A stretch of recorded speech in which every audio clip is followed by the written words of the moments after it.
Hydrolysis of ionic compounds in water.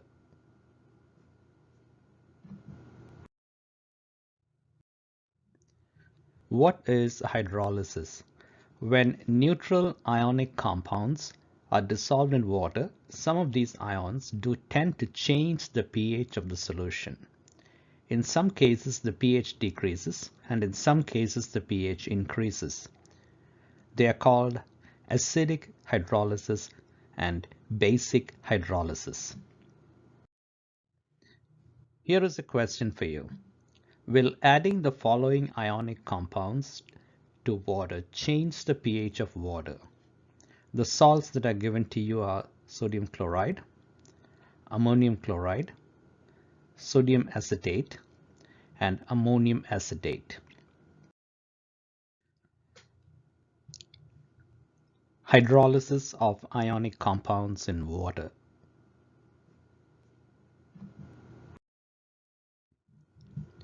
In order to explain the previous question, we can use the concept of hydrolysis. We will see in the following slides how we can do that.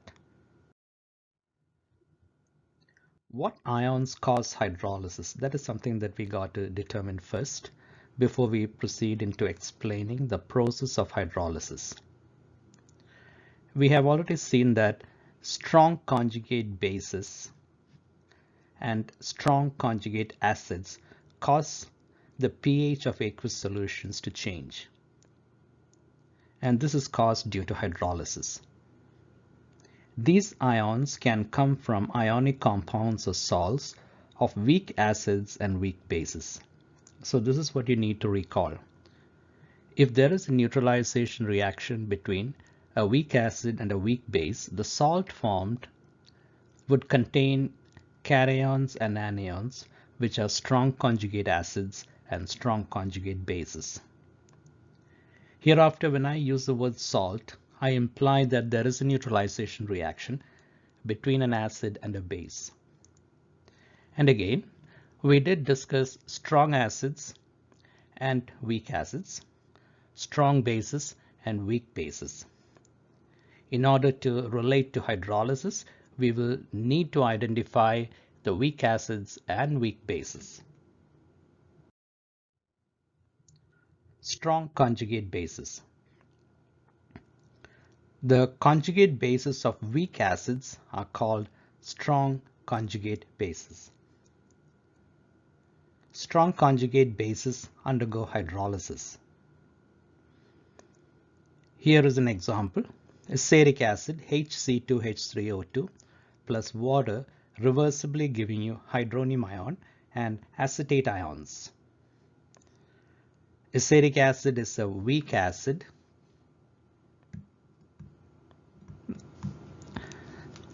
plus water gives you hydronium ions and a conjugate base. The conjugate base here is called a strong conjugate base. Now, the strong conjugate base can come from an acid or from a salt, like sodium acetate. Yet, when dissolved in water, because it's a strong conjugate base, can demonstrate hydrolysis.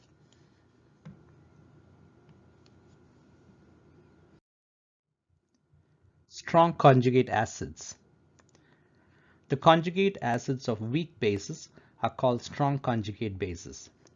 An example of a weak base is ammonium hydroxide. Strong conjugate acids undergo hydrolysis. Ammonia plus water gives you NH4 positive plus OH negative. Ammonia is the base, water is the acid, and the ammonium ion that is formed is a conjugate acid, or we will call it a strong conjugate acid because it's coming from a weak base. So this is a weak base. The conjugate acid formed is a strong conjugate acid plus hydroxide ions. Strong conjugate acids, irrespective of from where it comes, it can always produce hydrolysis because it's a strong conjugate acid. For instance, if I use ammonium chloride, it contains ammonium ions. It's a strong conjugate acid, therefore it can produce hydrolysis. That's the way we will be looking at these ions, irrespective of from where they are coming.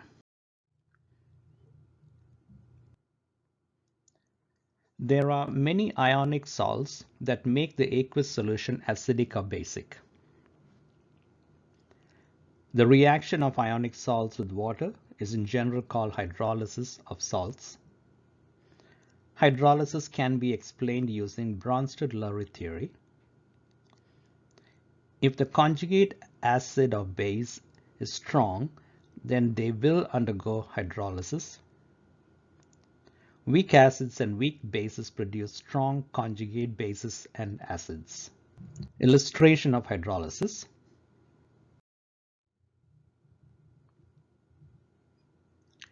Let's consider A- as a strong conjugate base from the general expression for a weak acid HA, which we had written in earlier videos.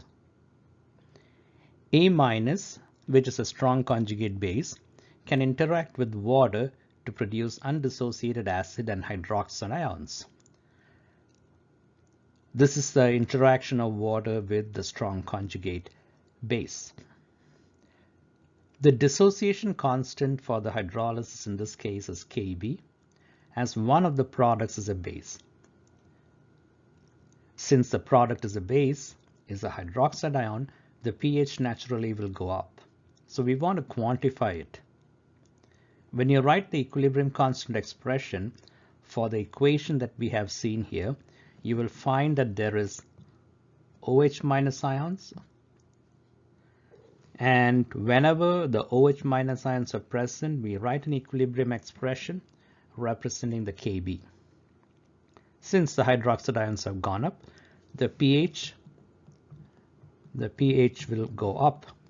So if you have a strong conjugate base or a negative ion which is coming from a weak acid, that particular strong conjugate base will always produce hydrolysis irrespective of which compound it's coming from. We will take the hydrolysis of acetate ions. Acetate ion, as you already know, is coming from acetic acid. So let's write HC2H3O2 is acetic acid. It can interact with water to give you C2H3O2 minus plus H3O plus. So this is the acid, this is the base, this is the conjugate base, this is the conjugate acid.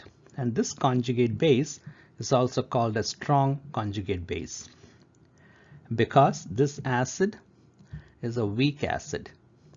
So you need to recognize the strong conjugate base as coming from a weak acid, then your explanation and interpretation is easy.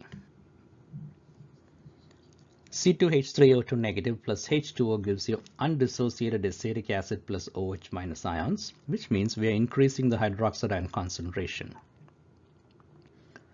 When you write a dissociation constant or equilibrium constant expression for this reversible interaction, you will express it as Kb because one of the products is a hydroxide ion. So Kb is equals to undissociated acetic acid into hydroxide ions divided by the acetate ions. So here there's going to be an increase in hydroxide ion concentrations that goes up. Therefore the pH will go up. The solution will be basic. So if I take NaC2H3O2, which is an ionic compound, and when it dissociates in water, it forms acetate ions. The acetate ions, being strong conjugate bases, can undergo hydrolysis and make the solution basic. I can change this to KC2H3O2. Still the effect is the same because it dissociates in water to form acetate ions, which are strong conjugate bases, and they will undergo hydrolysis. pH of basic solutions. Once you have the Kb expression HA into OH minus by A minus, you can rearrange it to calculate the hydroxide ion concentration, where hydroxide ion concentration is equals to Kb into A minus divided by HA. And once you have the molar concentration of OH, you can find out the pOH. The pOH will give you the value for pH using this equation. We can say pH is equals to 14 minus pOH, and you will usually be expected to calculate the pH of a salt solution. So quantitatively, if you have the molar concentrations of the strong conjugate base and the concentration of the hydroxide ions and Kb value, you should be able to determine one of the unknowns which will be required to calculate. Hydrolysis of strong conjugate acids. Ammonium ion is a strong conjugate acid. Ammonium ions come from weak bases like ammonium hydroxide. So if you have ammonium hydroxide dissolved in water, it's going to produce ammonium ion. Using Bronsted-Lowry theory, we can show that the formation of ammonium ion is a strong conjugate base. It would be a good idea to go back and review your Bronsted-Lowry theory representations for the formation of conjugate acids and conjugate bases. So the interaction of ammonium ion with water will produce hydronium ions or hydrogen ions plus undissociated ammonia molecules, which means the hydronium ion concentration is going up, which means the pH is coming down, getting more acidic. NH4 positive is considered a strong conjugate acid because it comes from a weak base, therefore undergoes hydrolysis and the solution becomes more acidic or the pH is lowered. So the Ka expression, why am I writing Ka? When a strong conjugate acid undergoes hydrolysis, it produces hydronium ions or hydrogen ions.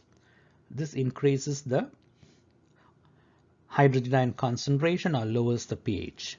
Again, finding out the hydronium ion concentration using the equilibrium expression, Ka is equals to H3O positive into NH3 divided by NH4 positive. You can rearrange it and we can calculate H3O positive is equals to Ka into NH4 positive divided by NH3. So using this equation, you can calculate what we call the pH, and once we calculate the pH, we can make the prediction. Here, this value is giving you a numerical value, which means we are quantitative, and there can be problems where we can ask you how many grams of an ionic compound that contains a strong conjugate acid is needed to change the pH by a certain value. So that's the kind of problem that we can expect you to be solving. Here are some qualitative problems. The one that I showed you in the second slide. You need to be able to explain how the pH occurs when an ionic compound is dissolved in water. These could be multiple choice questions too. And certain of them can be quantitative too. Well, adding the following ionic salts to water change the pH of water. That was a question that I had given. The first one is NaCl. Even before we proceed, I would like you to identify NaCl. It's a salt. It's usually formed by a neutralization reaction between HCl and NaOH. It gives you NaCl plus H2O. This is a neutralization reaction. This is a strong acid. This is a strong base. And this is a salt. So this salt is coming from a neutralization reaction involving strong acids and strong bases. Therefore, those salts usually do not undergo hydrolysis because the reactants are both strong acids and strong bases. But if one of the acids or the bases is a weak acid or a weak base, the salt that is formed will be containing a strong conjugate acid or a strong conjugate base, and therefore the salt formed can affect the pH of the solution.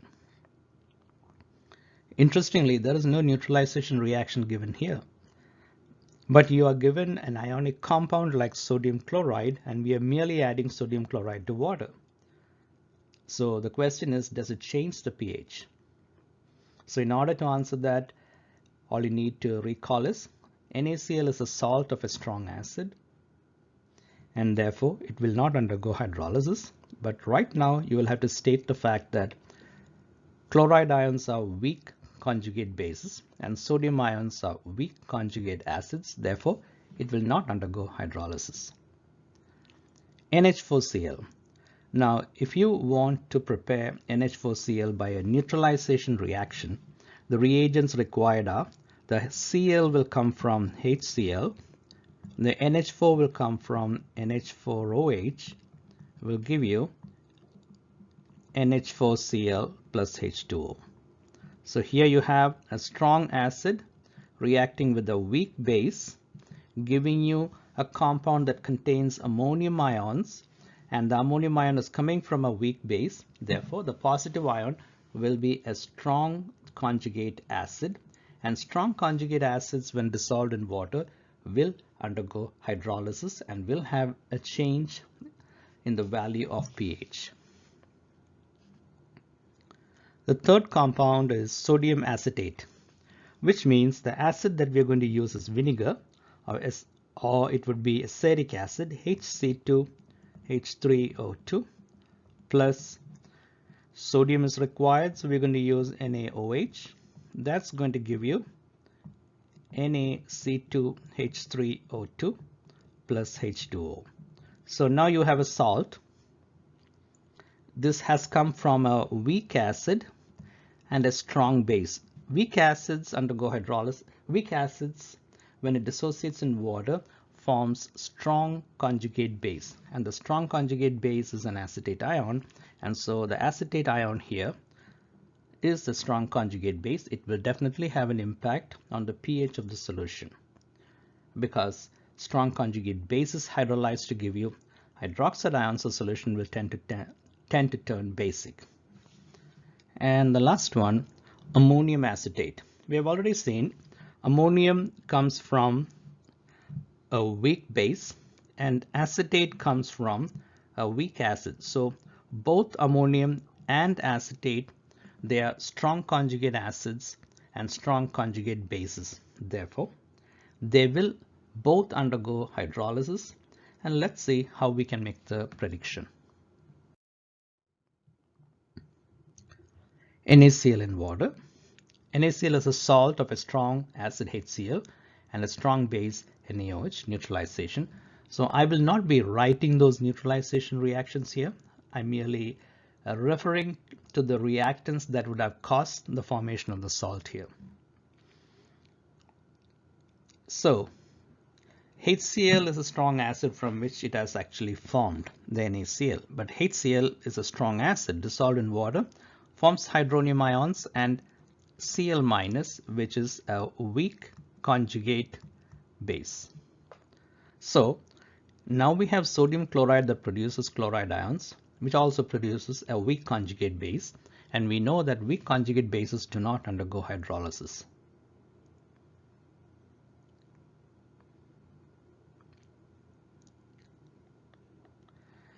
Because it does not undergo hydrolysis, there is no change in pH.